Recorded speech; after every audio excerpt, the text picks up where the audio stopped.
Going on, everybody? Welcome back to another episode of Heck versus Hell, where the truth we will continue to tell. My name is Hector Rivera. I like saying Hector in English, Rivera in Spanish. I don't know why. That's just how I am. You guys know who it is.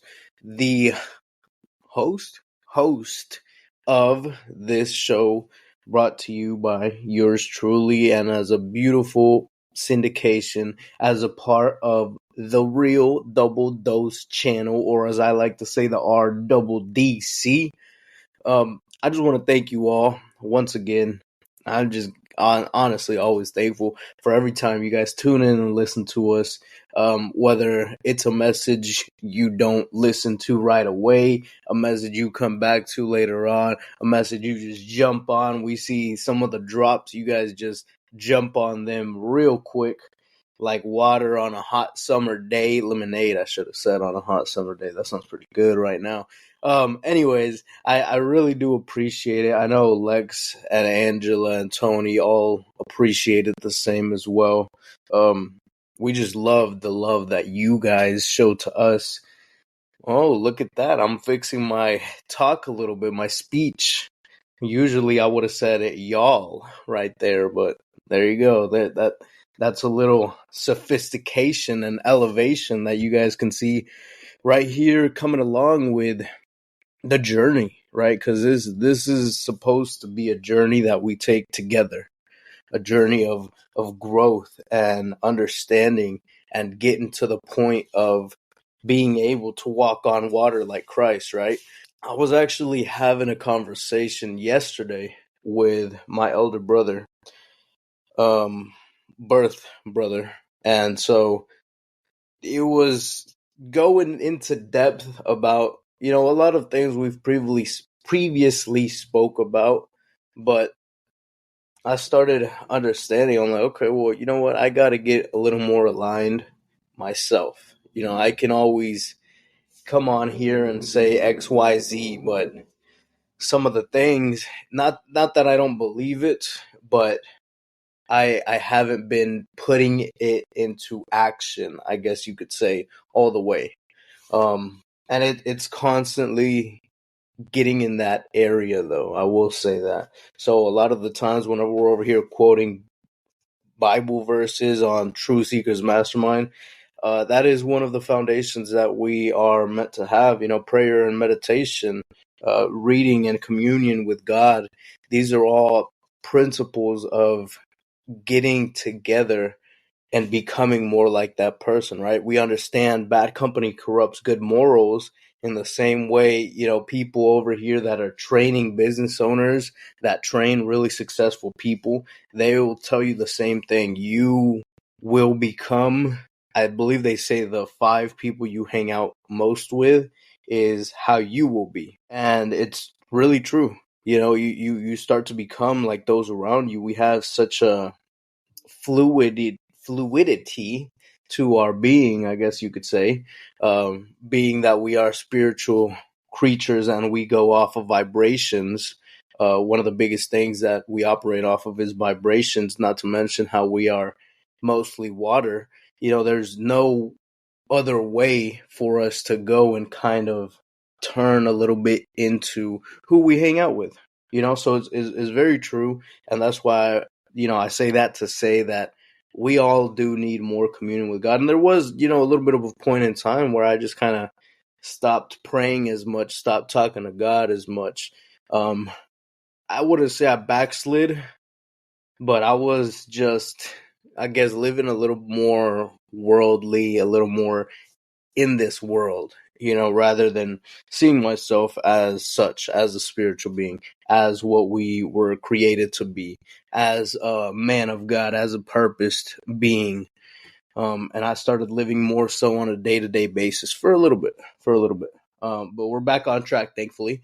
And it's just constantly repetition, right? That's one of the biggest things that, if you guys aren't familiar with the late Bob Proctor, one of the biggest foundations that he taught was repetition.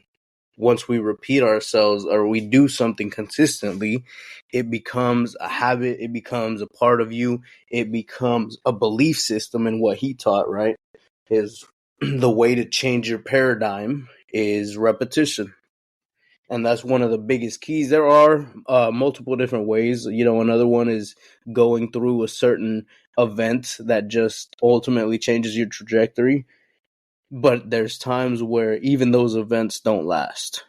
Okay, so it does have to do with repetition. I'm sorry, I'm going just in on a little rant right here.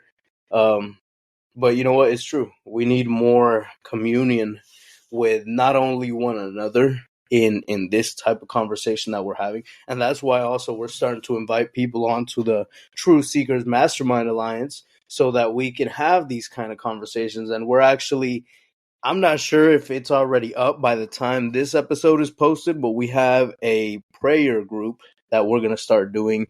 I believe we decided on weekly.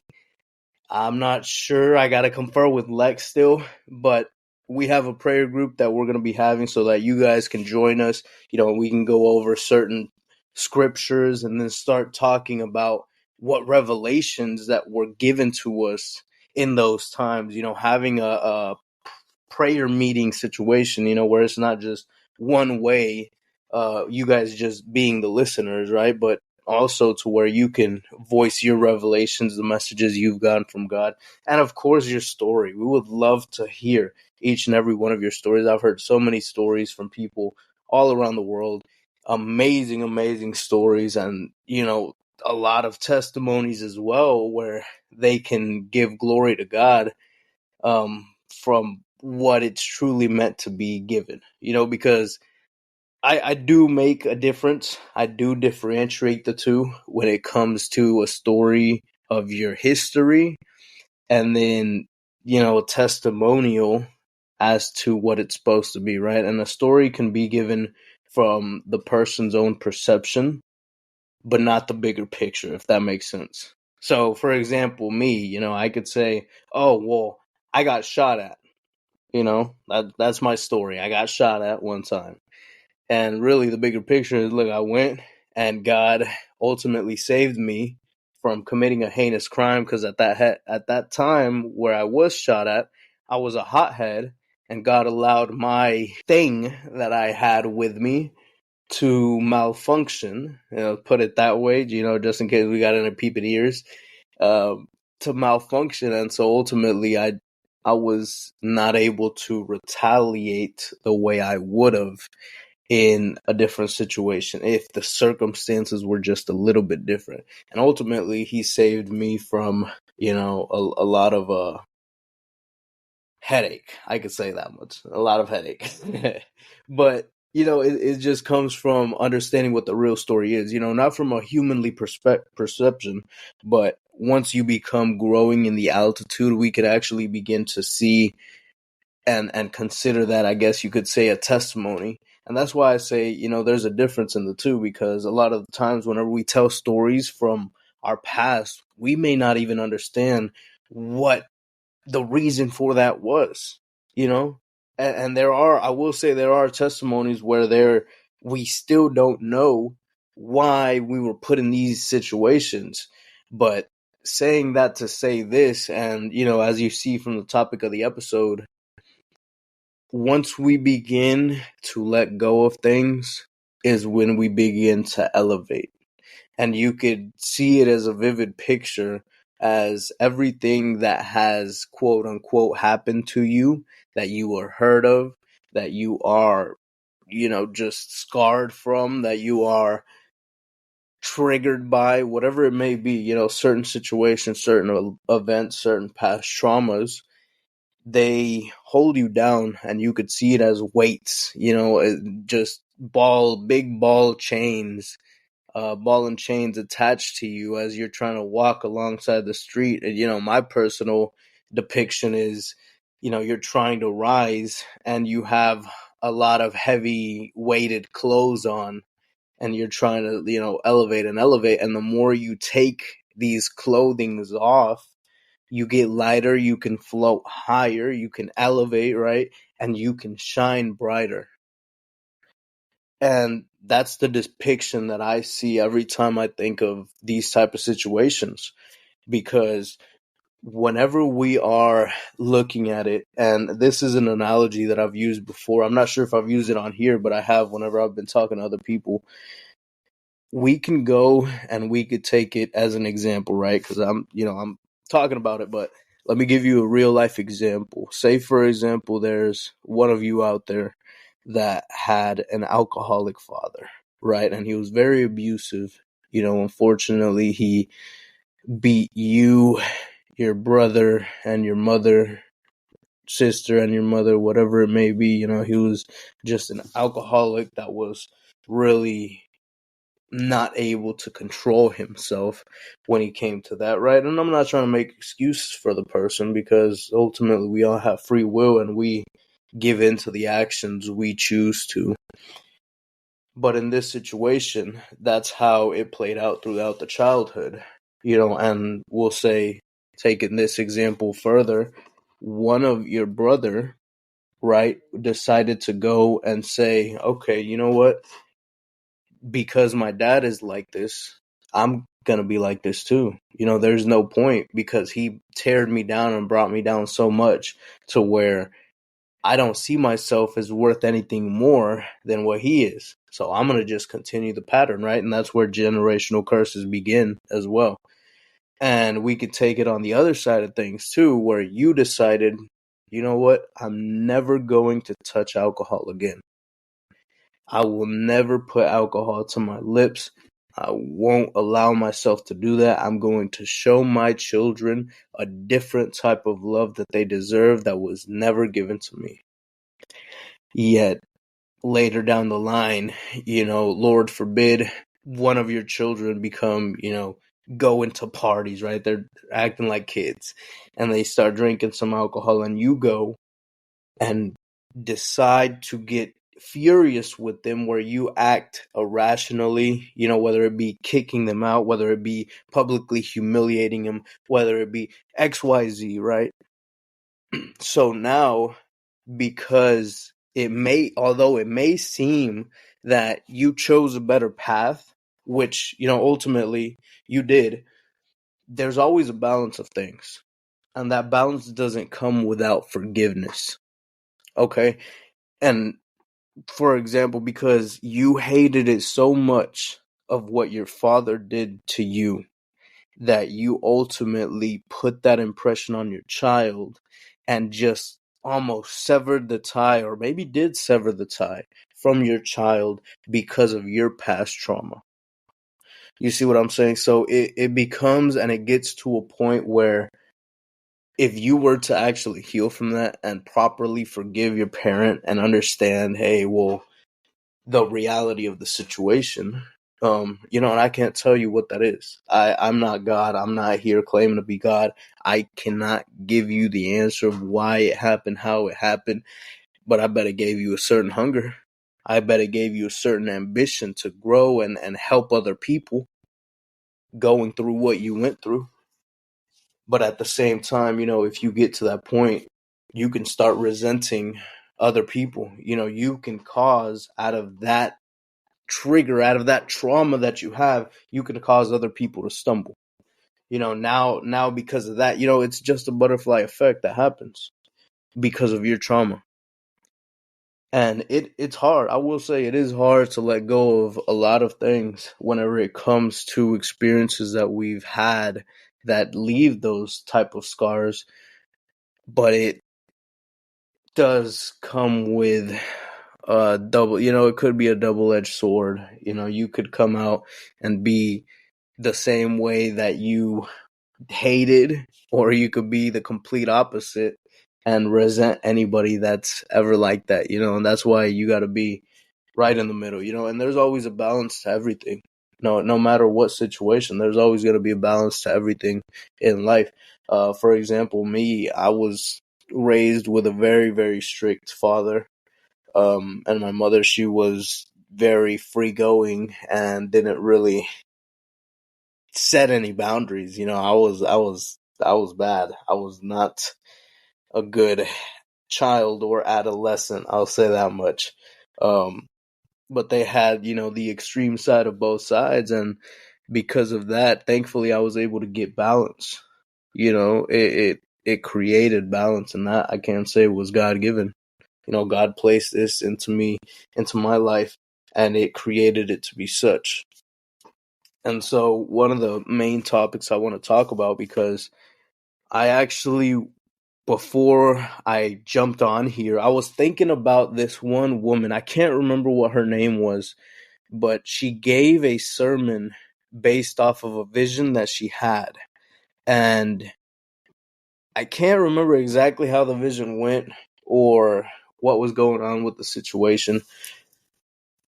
But apparently in her dream, she was like not forgiving someone over something. And ultimately, she was seeing herself in hell. The fire and brimstone and people gnashing of the teeth and all this stuff it's depicted like.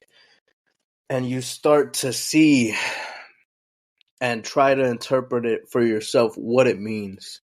And that was really what the whole sermon was based off of. I remember watching it. I believe it was 30-45 minutes long. It could have been shorter. I can't remember. It was a while back that I watched it, but she just went in a whole tangent of how it's important to forgive, and how if you don't forgive, you could end up in hell. And I do appreciate the way she, wrote that out, and the way she was speaking of the whole understanding of what it is and where it comes from, where we need to forgive. Absolutely, I agree. But let's look at it from a different perspective, okay? Because just as we've just spoke about, and we understand that the kingdom of heaven is within you, whenever you don't forgive certain situations, you don't allow yourself to let go, right? And we use the same word as forgiveness as let go. You don't allow yourself to let go of the certain traumatic experiences that you've, encountered. You create a form of hell. Because in the same essence, if you were to go and get lacerations, cuts and different puncture holes all over your body, and you decide not to bandage them up, not to keep them healthy, not to allow them to heal, you're causing yourself to live in a form of hell. Because the same way that the kingdom of heaven is within us is the same way that we can bring the culture of hell into our life, into what we believe it to be. And that's what I want to talk about too. And a lot of people don't understand whenever it comes to the wide and narrow paths. One is wide and easy, the other one is narrow and hard, right? And it's not exactly talking about the entrance to heaven all the way. Because obviously it does come from the faith. We go into a whole different episode of breakdown of the narrow and straight path, of how it is Christ in the flesh, the word of God, the alignment of the spirit, going all into that. But really that's, one of the major points is the alignment of the spirit. Whenever you go and you interpret the Bible, you start reading the Bible, you begin to see that it's really a manual for how we should live our lives. And I believe I've said that before. I think we had a whole episode dedicated to that. And we have to understand that anything that deviates from that manual is not of God per se, is not in how God wants us to live, is not in the culture of the kingdom of heaven. So whenever we start to go and not forgive, for example, we start creating a hell. Our reality starts to begin to form a hell, right? And it could just be all these traumas stacked up against one another or on top of each other, that we're just keeping them in and holding them in, but they fester inside, and we're not allowing ourselves to be happy because we're secluding ourselves from everything that even comes close to what has hurt us. And we're not allowing ourselves to enjoy what's outside. Because take it for this as an example, not to be funny, But in the same way, if you were over here constipated, you have all this festering up inside, your stomach just hurts and so much pain and agony. You can't go and look outwards and enjoy the moments that you're in right now. You can't enjoy the life because you are holding all of this in. You cannot see outwardly the beauty of what surrounds you. You cannot focus on what to be grateful for. You can't do it because you're in so much pain that you're just holding back, trying to hide, trying to do little things to just go and prolong the situation.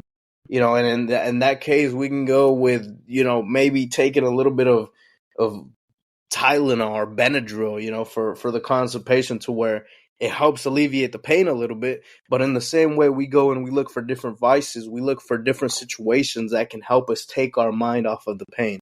We go and we look for drugs and alcohol and different types of activities where it just gives us dopamine to the brain, yet the whole time we're holding on to this pain. You see, forgiveness is something that comes heavenly. Because it's really hard to forgive. It's really easy to hold on to something. It's really easy to hold on to a grudge. It's easy.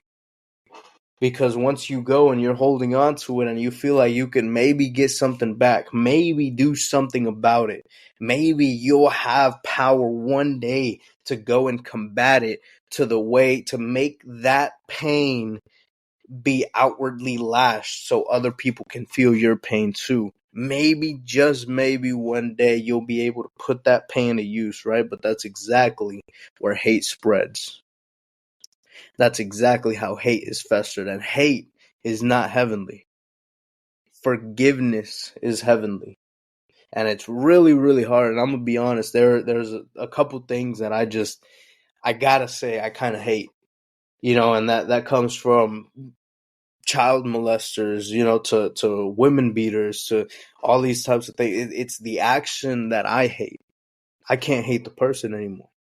I do hate the action. Sometimes I go and I can't disassociate the action from the person, but I have to. And I've gotten to the point where now I think I can. I'm to that point now, and I can't give myself the glory, of course, but it was definitely not an easy journey. And it's not going to be for you either. But when have you ever had anything that is good be easy? Because if it comes easy, it might just not be good. I'll tell you that much. I mean, to be honest, how many of you that have given your life up to God, like actually given your life up, have had a super easy and smooth sailing journey? Be honest. Because if you say, oh, I have, then you probably haven't given your life up to God. Because if you're actually on the path that He wants you to be on, the path that you were meant to be on and that you're destined to be on, it's not going to be so easy. There's going to be challenges all over the place. There's going to be temptations that are going to want to pull you back into the old life. There's going to be situations where you feel like Job, where you're like, why, God? Why am I in this situation? When the whole time you're building the character. See, those character building situations, just like the trauma, are character building so that we can properly show and cultivate the kingdom of heaven. One of the main things that Christ said as He was walking the earth was, the kingdom of heaven is at hand. And he said once He came back down, resurrected, He also said, for false prophets will say, look here or look there, the kingdom of heaven is. No, the kingdom of heaven is within you. It's not over there, it's not over here. It's a culture that we have to cultivate. And there is that verse that says, if you do not forgive, right, the Heavenly Father won't forgive you. How can He? You don't want Him to. You don't want forgiveness. That's not what you want. Why would He give you something that you don't want? You don't want to forgive others, so why would you want forgiveness? You see, we have to look at it from so many different aspects. So many people look at the word very, I guess you could say, for face value.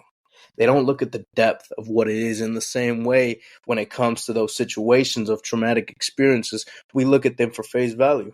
I could have said the same thing. I could have cursed God. Hey God, what the hell? You know, you put me in this situation. I'm in jail right now. My uncle just died. I have no means of ways of even being consoled by anybody else. But I'm in this situation. What's going on? And ultimately now I can look back and say that death brought life.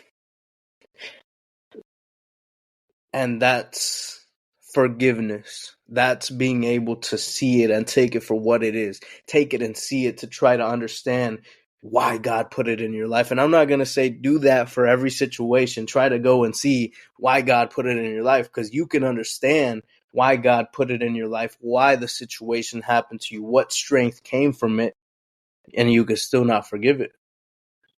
There's still a lot of people that do that. And I can't tell you, I'm going to be honest, I have to come to Lex whenever it comes to these type of things and ask her, well, how do I let go of these things? How can I do it? You know, and that's why she's setting up a huge program. I believe she's mentioned it a couple times. You know, if not, excuse me, but I'm about to mention it because we gotta get it out here. She's calling it Triple E plus 3. I can't remember exactly what it stands for, but she's giving me a little bit of a breakdown, and it's really good. It's gonna help a lot of us on this journey, not only for ourselves but for people that haven't even came to understand who God is, what God is, and begin to live our lives in the way that we were intended to live them. Because there's coming a time where it's about to get hectic, you know, and I can say that much. You know, you can go and do your own due diligence as to what's about to happen when it comes to the book of Revelations. And I'm not saying that to be scared, because in the same way Christ said, I'm not saying this for you to be scared, but for you to understand and see this is going to happen. So for you to be quote unquote prepared. You know, I don't believe he said that. He might have said that. I'm telling you, I'm not the best at remembering scriptures either, but I get a good amount of the principles. Okay, I'll say that much. But that's why we're doing the Bible study too. You know, so hopefully we got the group set up already. You know, link in the description. If not, I'll try to go back and comment it on whatever platforms, right?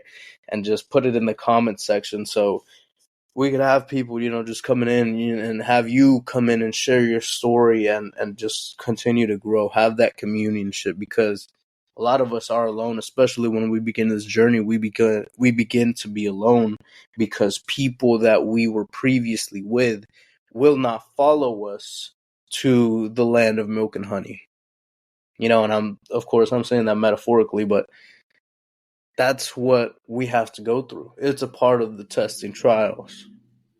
Okay, so we want to somehow be there, more open communication, I guess you could say. Not exactly sure how to call it, but we want you guys there. Okay, we want you all to be here and just join us. Join us as we do and explore and grow together.